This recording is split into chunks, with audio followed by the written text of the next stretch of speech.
حضرت عمر رضی اللہ تعالی عنہ جا رہے تھے نا، رات کو پہرے پہ کھڑے تھے، تو ایک گھر سے ایک خاتون اپنی بیٹی کو کہہ رہی تھی دودھ میں پانی ڈال لو، تو بیٹی بولی امیر المومنین نے منع کیا ہے، تو کہا امیر المومنین کب دیکھ رہے ہیں؟ تو بیٹی بولی امیر المومنین نہیں دیکھ رہے، ان کا رب تو دیکھ رہا ہے۔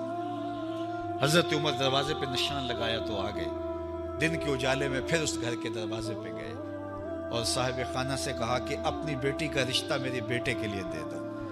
امیر المومنین سوالی بن کے کھڑا ہے اس گھر میں، کہا اس بیٹی کا رشتہ مجھے دے دو۔ ان کو اور کیا چاہیے تھا؟ امیر المومنین کے بیٹے کے لیے رشتہ قبول کر لیا گیا۔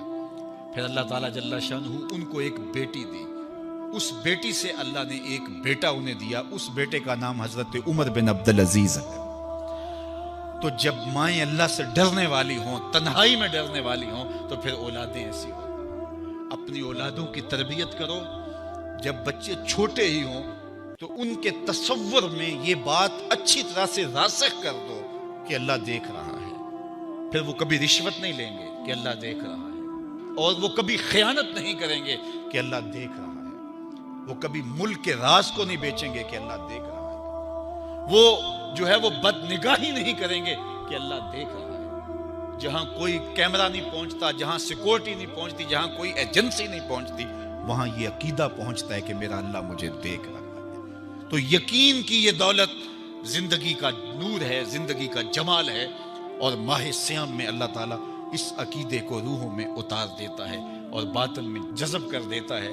تو اس کو اپنے اندر اچھی طرح سے ہم اتار کر کے اپنی زندگی میں چراغاں کر سکتے ہیں اور اندھیرے دور کر سکتے ہیں۔ یہ تیقن کہ میرا اللہ مجھے دیکھ رہا ہے، میں اپنے رب کی نگاہوں میں ہوں۔ ارا زبیبن نملۃ سودا، کالی رات کے اندھیرے میں کالے پہاڑوں کی کوکھ میں گہرا غار ہے، اس غار میں چیونٹیوں کا سوراخ ہے، اس میں جب چیونٹی چلتی ہے اور وہ بھی سیاہ رنگ کی ہے، رات کی بھی سیاہی ہے، پتھر بھی کالا ہے اور چیونٹی بھی کالے رنگ کی، سینہ سنگ پر اس چیونٹی کے چلنے کی وجہ سے ایک وہمی اور گمانی لکیر بنتی ہے جس کو خوردبین سے دیکھنا بھی ممکن نہیں۔ تمہارا رب اس کو یوں دیکھتا ہے جس طرح دیوارے چین کو دیکھتا ہے۔ تو کیا ذہن اور دماغ کی سکرین پہ آنے والے خیالات سے وہ غافل ہو سکتا ہے؟ کیا وسوسوں سے وہ غافل ہو سکتا ہے؟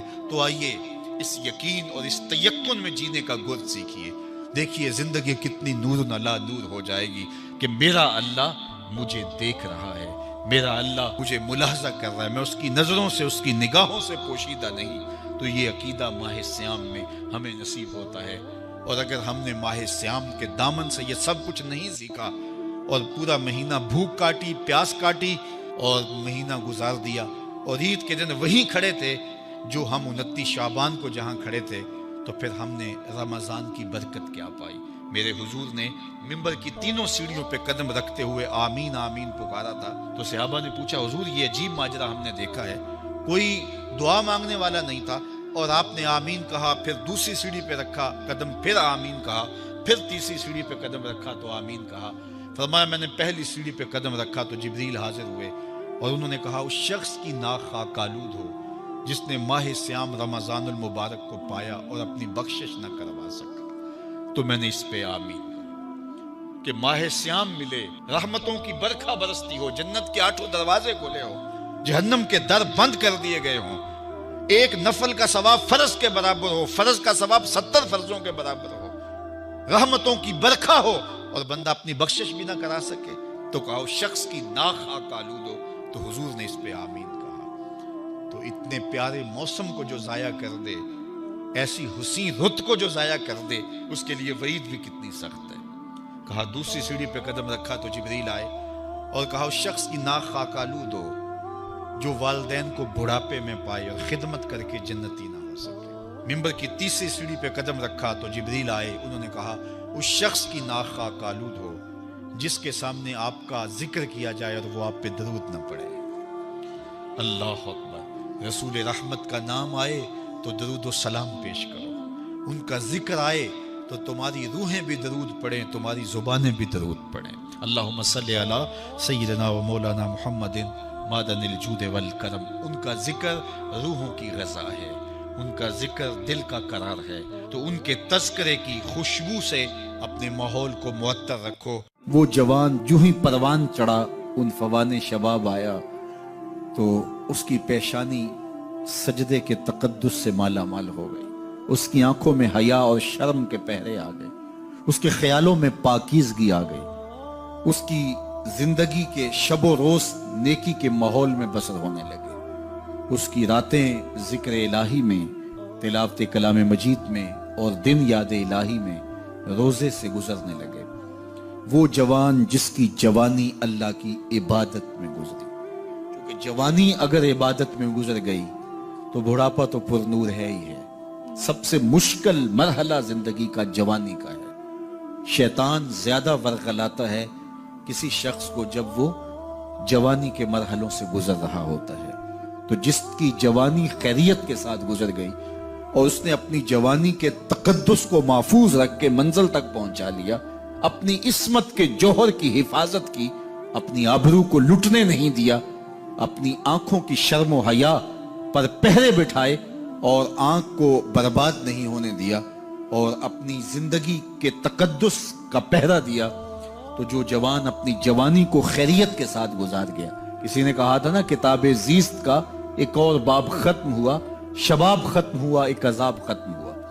تو جوانی جس کی منزل تک پہنچ گئی خیریت کے ساتھ، عافیت کے سائے میں۔ مشکل تو بڑا ہے جوانی کو منزل تک لے جانا، خیریت کے ساتھ، داغدار نہ ہونے دینا، جوانی کے تقدس کو رسوا نہ ہونے دینا، عصمت کے جوہر پہ کالک نہ لگنے دینا، خواہشات کو غالب نہ آنے دینا۔ آسان کام تو نہیں ہے، مشکل کام ہے، لیکن اگر کوئی مشکل کاٹ گیا، جوانی کے تھوڑے سے ایام میں گزار گیا، اللہ اکبر۔ حضرت شیخ خطلی کہتے ہیں، داتا گنج بخش علی حجویری علیہ رحمہ کے مرشد ہیں، الدنیا یومن ولنا فیہا صومن، وہ کہتے ہیں دنیا ایک دن ہے، ہم روزہ رکھ کے گزار رہے ہیں۔ تو روزہ رکھ کے سارا دن گزر ہی جاتا ہے، دوپہر بھی آتی ہے گزر جاتی ہے، اور عصر کا وقت بھی آتا ہے گزر جاتا ہے، کھانے کا وقت بھی آتا ہے، چائے کا وقت بھی آتا ہے، سب کچھ ہوتا ہے لیکن گزر جاتا ہے، افطار تک بندہ پہنچ جاتا ہے۔ جس نے زندگی روزے کی طرح گزار دی، جس نے جوانی روزہ رکھ کے گزار دی، خواہشات کو بے قابو نہیں ہونے دیا، مشکل کام تھا لیکن اس نے مشکل کام کر دکھایا۔ اجر کتنا بڑا ہے، سنیے اللہ کے محبوب کی زبان سے سنیے۔ حضور نے ارشاد فرمایا جو سید ابو ہریرہ کے ذریعے سے ہمارے تک پہنچا، فرمایا قیامت کے دن جب سورج کا رخ سیدھا ہوگا، زمین تانبے کی ہوگی، لوگ پسینے میں شرابور ہوں گے، کوئی ٹخنوں تک پسینے میں، کوئی گھٹنوں تک، کوئی کمر تک، کسی کو پسینے کی لگام دی جائے گی، اور وہ پسینہ ایسے نہیں ہوگا جس طرح یہ پسینہ ہے، اتنا گرم ہوگا۔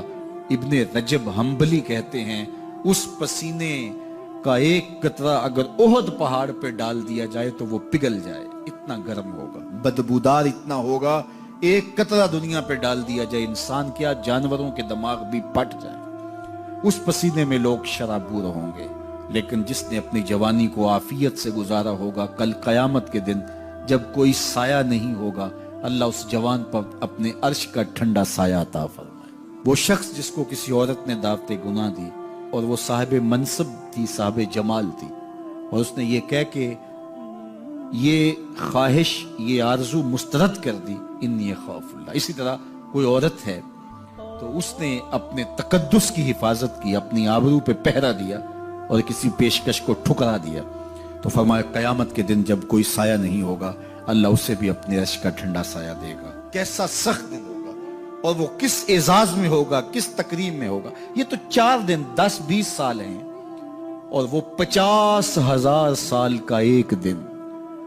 پھر اس کو اللہ کا شکر ادا کرنا ہوگا کہ اللہ تو نے کتنا کرم کیا میرے اوپر کہ میری جوانی خیریت اور عافیت سے گزری، اور آج اس کا تو کتنا بہتر